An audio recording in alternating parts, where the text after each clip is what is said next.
Unbiased, uncensored. This is the AO podcast. We're discussing real issues and getting the off-the-cuff thoughts from real people. It's raw honesty from the mouths that matter. Let the protest begin. So we have a panel of 5 people. I'm Tamara, gin enthusiast. Love it. I'm Nazina, strictly paleo. / bad lover.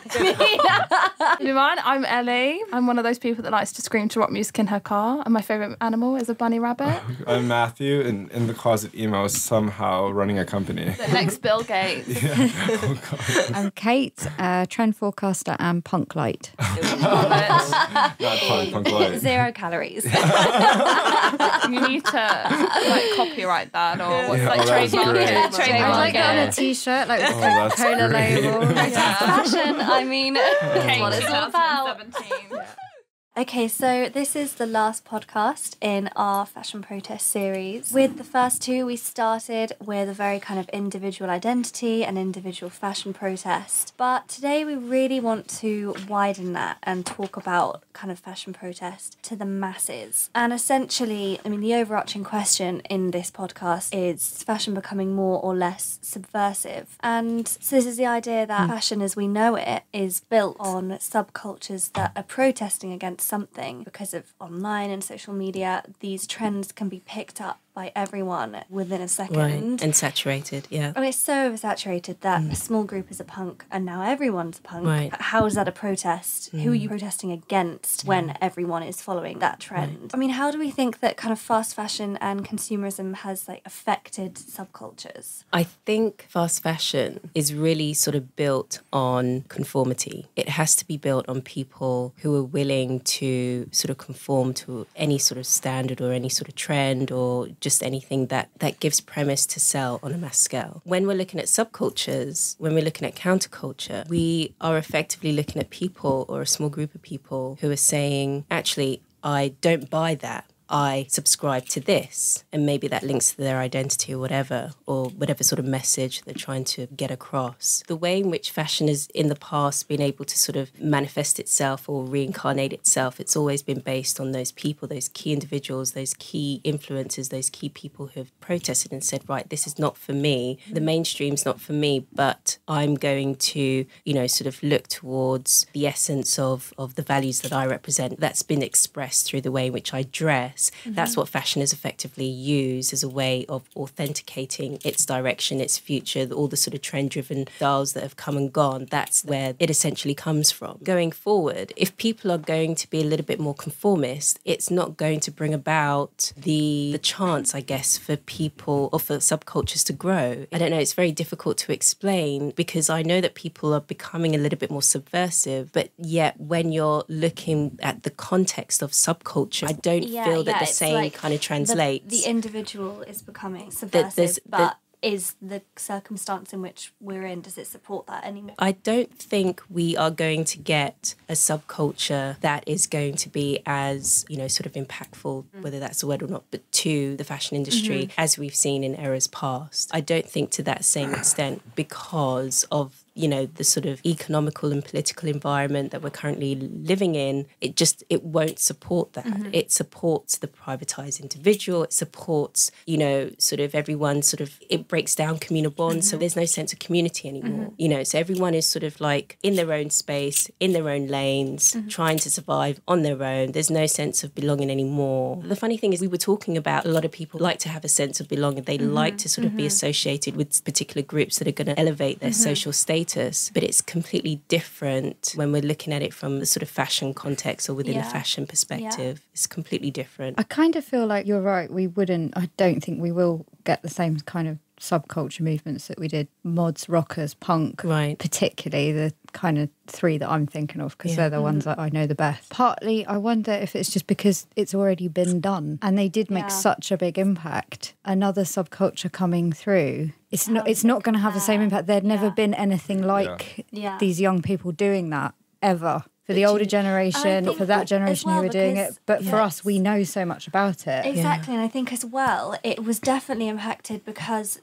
it was in a time where it was a very much respect your elders population. Like younger people didn't have a say. And it's kind of things that, you know, with the suffragettes, I don't really think many female movements have been as powerful as that, because that was a time when women didn't even have the vote. Because of like the social circumstances, there was more to protest against. Right. But when things are becoming more, I mean, obviously, no, it's not perfect. There are still so many inequalities. Yeah, right. But there are so many less inequalities now. We have such a more open culture. On the whole, yeah, there are less massive things to protest against. The big issue got kind of dealt with in a way, and now we're left with all the little issues, but they don't necessarily spark the same kind of reaction and motivation. It's almost like, well, we did that and now that's fixed and we can just carry on. And obviously it's not fixed. All the issues that come off of that original one don't get the same attention or the same riling people up to do stuff. That's true, but don't you feel that as a consequence of all those sort of subcultures sort of rising and creating some level of social change, don't you think now that there's a little bit more control in the masses, I guess. There's a little bit more effort that's been put into maybe not creating another whatever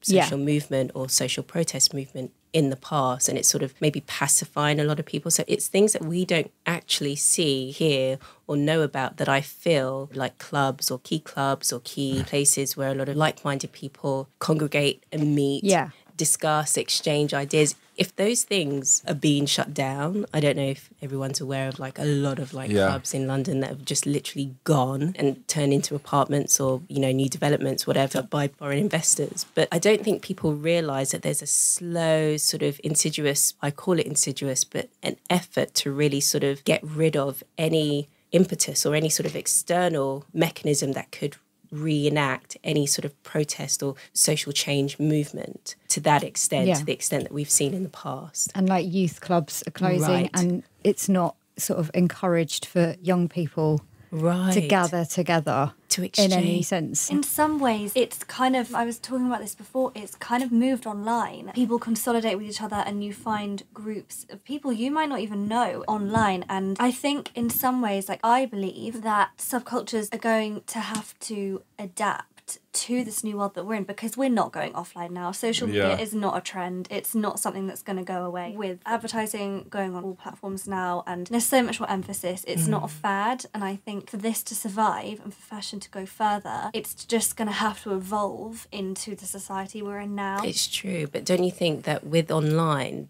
you're not really getting the whole package that I guess you would face to face. So it's the idea of way in which you express personal yourself. Profile, right. It's completely it's almost lost. like personal promotion. Yeah. It's not the same as like meeting up at the well-known pub around the corner and all dressing affiliated with the same sort of like-minded mindset that you all share. It's completely different because it's online. So when you're introducing the element of fashion, particularly in that scenario, it gets lost when it's moved online. So the need to subcultures to be able to express themselves from an aesthetic perspective is lost if those places are being shut down, and also if everyone's going online. How it impacts on fashion, I think it's going to be quite significant based on what the article was saying, which was the manufacturing of fictitious subcultures, which I found absolutely really hilarious. We had some actually. The names were like normcore, grunge wave, sea punk. That's a personal favourite. Health punk. Health goth. I mean, it does kind of confirm the fact that obviously subculture style is very new, it's very young, it engages a very young audience. It's heavily sort of monetized. It's how fashion is able to survive, really. I just think that it's going to be very difficult, I think, for the topic of subculture to really survive in an era that we're in. I think that with the internet, like at least for how I grew up, I think that subculture, the internet helped it grow a lot more in my aspect. Let's go way back to when I was younger to backtrack. Like, for example, playing a specific game. Like, I had this community online that was literally like millions of people. And I think that like, even though the physical location wasn't there, we were hopping on a TeamSpeak, like 24/7 call where you could just hop in, hop out, talk. And I think that as I grew older, that translated into fashion as well, where we had like Tumblr, where like all of my friends were very big on Tumblr with fashion. I think that like, even though these people weren't in the same places, they had people in like Africa or like Asia, like kids in New York, Miami, and they were wearing the same exact things. It's interesting because like I could see how not having that physical key club or meetup spot where together like all the goth kids are just chilling in the park or like stuff like that. I think that yeah, we don't have that part, but somehow the fact that now we have like this overlying presence like over the world where it's like it's just global now, that I think it makes that global community. I mean, for example, there's a brand called Drop Dead. They have a store in like Soho. It's like the lead singer of like a big band called Bring Me the Horizon. I think like they started off online and they've got like this Facebook group that's like a global community with just like these diehard fans. Like these people have never met each other, and it's like to think you can have that with a brand that's that size. Think about when you look into brands like Fear of God, or for example, there's a brand called Represent from Manchester, and they're very big. They don't have a physical location, but they've got a chat called like Represent Talk, and there's about maybe like 90,000 people in that chat just sharing pictures of their fits. And then when you go to Reddit, every designer has their own Reddit page. Because I think it's like it's creating online communities, and it's creating this. I mean, to quote a company that I know here, so Fascistize, who I work for, they have a sub online like Instagram account called Team Fascistize, and it's quite literally all they do is share photos of their customers in their sports active wear, and it's like a positive body community. It's healthy, it's happy, it's positive images and positive vibes. None of these people know each other. No one has met each other before. You could be living anywhere in the world, but there is this online community that they're building are just about living that healthy lifestyle, exercising, wearing sportswear, like just being happy, essentially. And I think, there's no physical location, there's no physical meetup, but at the same time, they are still forming their own little subculture. They're still forming this culture. And also at the same time, kind of protesting against the whole just gym and that's all you do. It's kind of actually promoting a healthy mind, not just a healthy body. So I do think there is still room for subcultures to exist. It just, I think, almost... But from the fashion perspective? I think it's a hard balance, because I do think, I think there is room for them to exist, but there's also the risk, I guess, to have kind of online as being a complete facade. This is your online self, and you might follow that, not trend, but you might be part of that kind of protest movement online, but then in person you're not, and you don't dress like that, and you don't have those views. Do you know what? I've got an example of that. I was speaking to a very dear cousin of mine, and she, on her recent trip to Tokyo, within a very sort of well-known sort of area called Harajuku. Yeah, the Harajuku girls. Yeah. I don't know if I mentioned this. Yeah. But it was the sort of shock of, okay, I'm here, but where are the Harajuku girls? Yeah. Where are they?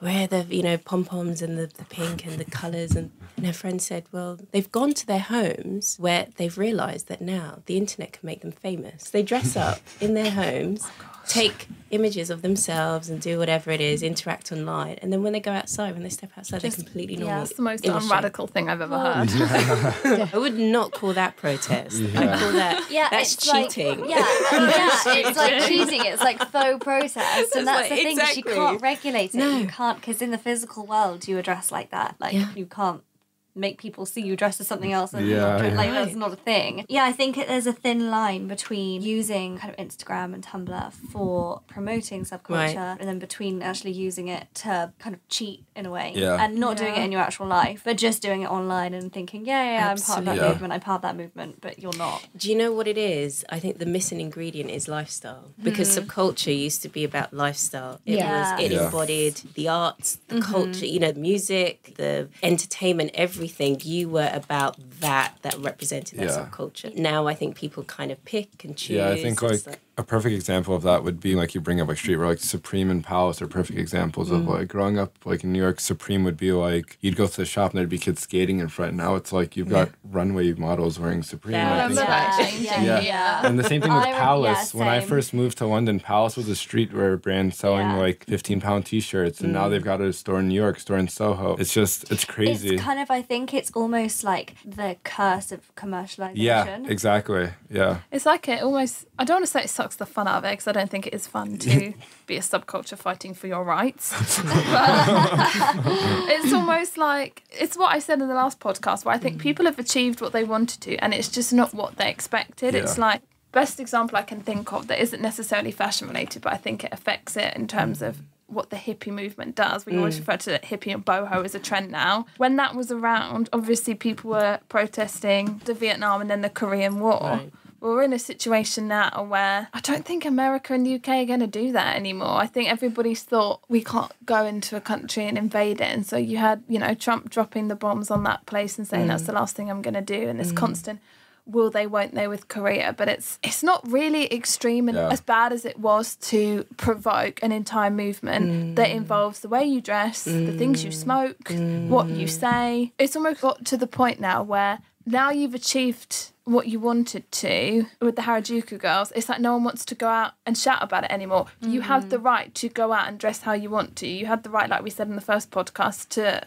chart your own course. And it's about this constant thing about everybody's got to integrate, we've got to have one culture, groups that everybody's talking about at the moment, like the EU, where 28 nations are all made to have the same laws. How can a subculture exist in an environment where everybody is made to feel neutral? Everyone's given their rights, everyone's given a voice. I don't think it's genuine. I don't think we've actually reached it. Well, that's what I was going to say. I don't think it is. But I think we've been sold the idea more. We have. Yeah. The idea, that's exactly it. It's been sold and it's been bought, but you can't sell integration and freedom. You either sit and feel the same as someone or you don't. We all sit and think something sounds great and think, yep, that's the way the world should be. You shouldn't be prioritised over somebody else. And it's like, we've been sold the idea and it's spread, and I think it has made subcultures, we're not actually there yet. We're not actually as equal as we think we are, but we're in kind of the crappy in-between stage. I feel like you don't have these amazing uncomfortable middle. I think that's effectively what it is. It's kind of like mediocrity. Moved on from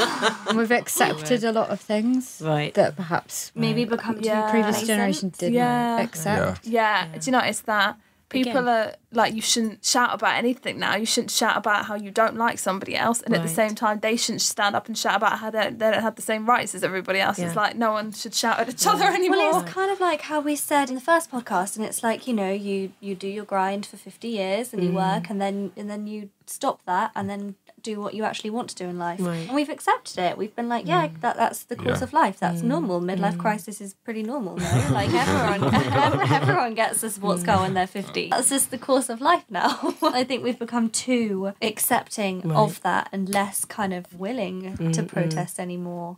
And how do you think that sort of translates into fashion's maybe influence in sort of subversive? Nothing's spectrum. new anymore. I mean, we're just kind of recycling because, you know, what comes back is like when kind of flowy items are in, it's like, oh, hippie trend's back. What's going to pop up now? I mean, Kate, you're a trend. This bag is yours. No, then you'd have to pay me. I think it's a bit like I said earlier about how I'd sort of not disengaged with, like, you know, because I like punk movement. Skinhead is much more my kind of look, but I kind of never was. It wasn't a movement I was born into. I missed it, but it was one that I sort of affiliated with a bit more, definitely from the look of it and kind of the whole attitude and that kind of thing. Yeah, I said before that it kind of toned it down because for practical reasons, but also I sort of thinking about it as we've been talking, the inauthenticity of it now. Although I could not be in any way classed as like any sort of authentic punk, where it has kind of started to lose it, it isn't as interesting or fun or as enjoyable, and it is sort of mass marketed, and it's not the same. And when a bit of your soul dies because you bought the Metallica t-shirt in H&M, I don't know, it just doesn't maybe have the same draw, so it comes in like odd little ways, but you don't subscribe to it wholeheartedly as I did when I was sort of 14, 15. So, but you still embody a very sort of punk state of mind, because then that can translate into other forms of the way in which you present yourself, more specific to the sort of fashion context.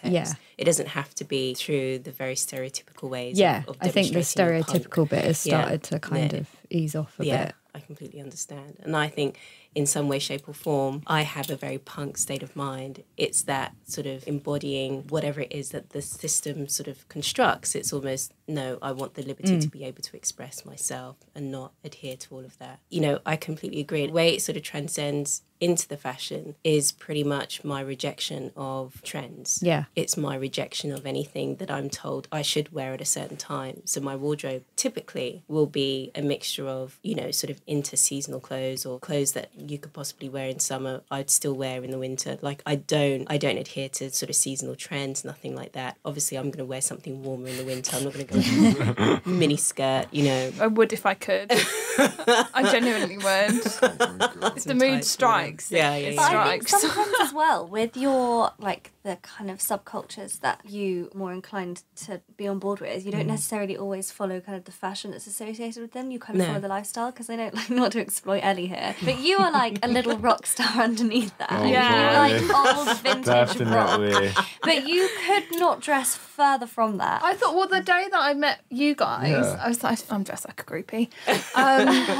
Yeah, I do think it's like, do you know what I'm thinking about this as you're talking about it? And what you were saying about punk, what I find interesting is I would love to have been around at that time and not have been a punk, but have been someone observing the punk movement, because I'd love to know, were they like the enemies of the state? Were they not popular with everybody else? Was it not accepted? I think really because it was just quite, the dress and the sort of the general attitude was quite shocking to parents, basically, that previous generation, and it was kind of, you know, anarchy on the streets. It was probably, I imagine the shock of it at the time possibly built it up a little more.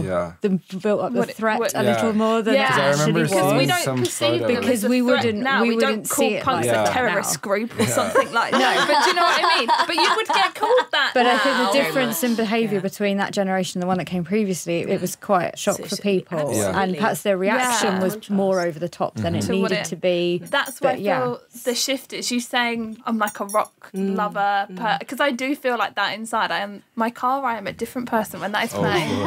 But it's like you were saying before about you feel like you want to say what you want to say. I almost feel like, in a crazy way, everyone stay with me for a minute, the Trumps of this time are like the anarchists and the punk, because it's like they're the ones that stand up and say what it's just not okay to say to society. He has a hairstyle that is so not okay. I feel like I'm part of that shift. Before, at like 15, when I was a vegetarian, I was like cutting leather out, I thought it was really cool, eco-freak, loved rock music. Now, if I was in America, I'd probably vote Republican. I'm like that version of a conservative. But I almost feel like, because that's what's become radical, I've just decided to go down that radical path, and it's almost within one generation what's become radical has switched, because I think people who are punk now, or their version of punk or punk lovers, are the ones that are forward thinking, but they're tolerant and they've got all the things that, who I think are anarchists, they're kind of causing anarchy in the way the world is run right now. That's switched. And I think that's where maybe subculture is being redefined, because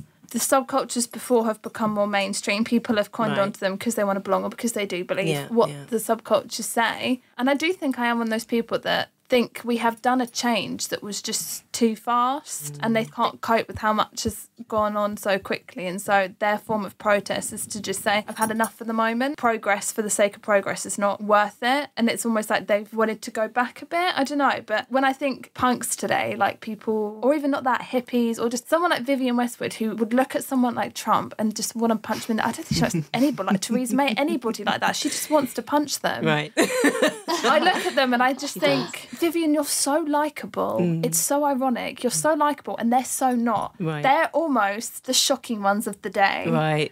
That you once were. I think it's like the little core of anarchy in it. Anyone who sort of fits that little bit of anarchy is technically punk, if you look at it. If you sort of break it right down. And then linking it back to fashion, I think that really, really threatens the industry, because if we're saying the whole definition of an anarchist has changed, and it's like we're saying it's like the Trumps of the world, and if you believe or don't believe what he says, he absolutely brings out like the elephant in the room. You know, he says the unsaid, regardless if you think it's true or not. It's all kind of words, and it's saying the unspoken, and it's not related to what he's wearing. Again, he's just in a suit. It's no one's looking at what he's wearing because they're listening to what he's saying, because it's so outrageous. And there's things like companies are actually worried about what he's going to tweet, because overnight he can just affect profit. Like with Ford, they actually are. Like, I read it in the FT, and like American companies are genuinely concerned, because they're like, Ford had a massive drop in like their share price because he tweeted about them. And it's like in a world where those kind of protesters are, it's all spoken or all online and kind of unrelated to what you're wearing, then it really does question, you know, where's inspiration going to come from for fashion then? Because if this is how it's historically been done, where do we go from here? Do we have to change where we get our inspiration from? Does it not come from protest anymore? Does it have to come from somewhere else? I think it's hindsight as well. Like, for some reason,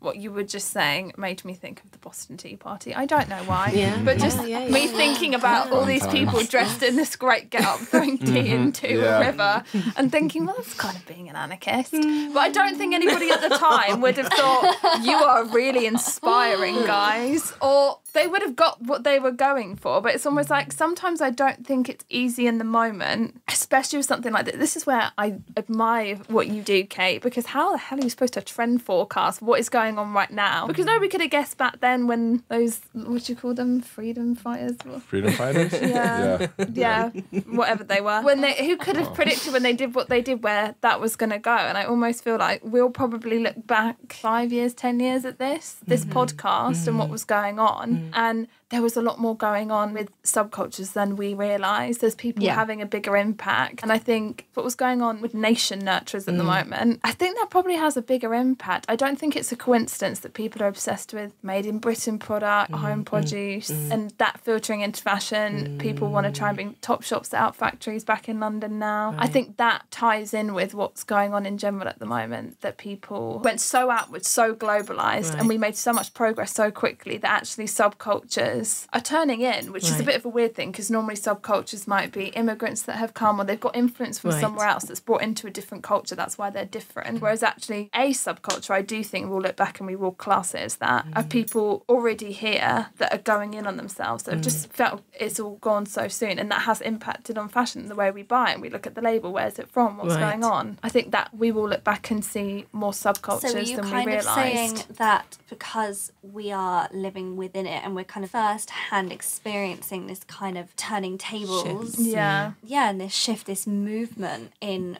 where fashion gets its inspiration from, like you saying, we need hindsight to be able to interpret it. We need kind of distance to think, actually, okay, this was the subculture in this time. There actually was this that impacted it. Yeah, I think we'll see more of them than we see now. I think we've identified, like you said, the shift. So much of it's gone online. You're not having meetings anymore where people would have met before. Some of the people that we were talking about, like Andy Warhol and the guy that you sent me, I just don't think those people would meet anymore, which is really sad because they're not going to places, the underground club scene, LA, what was going on Hollywood Boulevard, who was hanging around there, or the great rock stars, because that's not happening as much anymore. It has shifted, and so I think it's only maybe when we look back we'll understand what groups sprung up instead.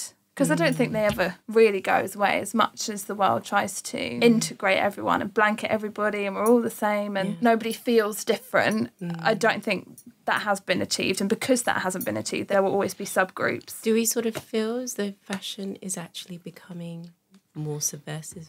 Not necessarily subversive, but fashion will always want to find a way to shock, especially if we've gone through a period of not having a particular subculture to hang on, or an event or something like that. There will be a need to find something to kind of wallop it back into the spotlight. So whether it's something quite shocking, quite subversive, and then it will be whether that gets picked up or not and how that continues on. I kind of feel like with fast fashion and the commercialisation of it has sort of diluted, where there's probably a lot of subcultures out there we're not really aware of, but perhaps we're not as aware because they're not as visible anymore. And that's, I think, down to the way the fashion industry works at the moment. Yeah, I do agree with Kate. I do think that with fashion, it is about finding that next thing to cling on to. I think you'll always have that sort of alternative group in fashion that will look for this subculture to be. And I mean, at the end of the day, subcultures were created because people want to be belonging, so we're always going to create a subculture. And when you look like the contemporary market now, and like there was brands like Hood by Year that created cult followings, and obviously you've got like Rick and like Raf and stuff like that. I think that there's always going to be that subculture there. I can't picture everyone wearing fast fashion. You're always going to have the people that like, I want to be different. And I think that especially now,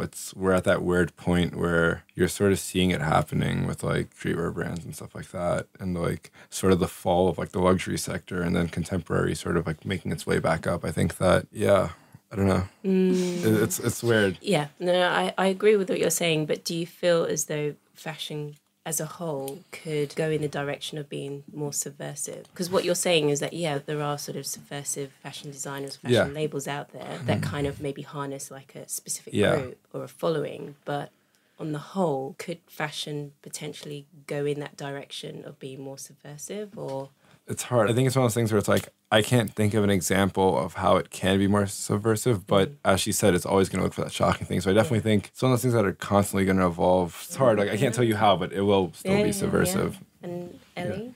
In a weird way, no, I think it has just changed. I don't think it actually is any more subversive. I think it's easy for us to look at it and think it has become because we're globalised, so we're aware of a lot more people existing in the world, basically. And so the same kind of culture can exist within a culture now, but that is just bigger because the population is bigger and we're aware of each other. So what we thought would be a movement of thousands might even be 1 million people now. But if you live in a country of 60 million, that actually, looking at the big picture, is still a subculture, even though it's got 1 million people in it. And I think, like they've said, that I don't think people are ever going to stop protesting, which I love, and I hope we don't ever stop putting our voice out there at the end of the day. If you're going to teach a kid to communicate, don't expect them to not learn to shout one day. I think maybe the one shift I've seen is that fashion designers and houses and labels, not all of them, but a lot that are mainstream and even just, like I said, well known now, they've just got more followers because of the internet, aren't actually involved in the subculture. It's more being observed and used for inspiration. Right. But nobody making the clothes is invested in that in the way that people like Vivienne Westwood were before they were part of the movement. I think maybe that's where the shift's taken place, but I don't think people will stop standing up any more than they have now. There's always going to be things to shout about and people will always make clothes because of it. I kind of feel as though you've got two sort of identifiable factors here. So you've got subversive people and you've got subversive subculture. I think people are subversive, and if they weren't before, they are becoming a little bit more as that, you know, as time moves on. And so we're sort of having a time to reflect on one's personal identity. I do believe that you become a little bit more protest-like as you get older. But I think that's very different to subculture, where you need to rely on a group of those particular people to come together and really create some sort of movement that's big enough for, you know, an industry like fashion to then use as inspiration. I do feel like that is not going to happen in the same way as it did in previous eras. And the reason why is because fashion relies, yes, on monetizing from the key subcultures that can generate trends. I get it. But ultimately, it relies on people to conform. It relies on, you know, mass consumption. It relies on, you know,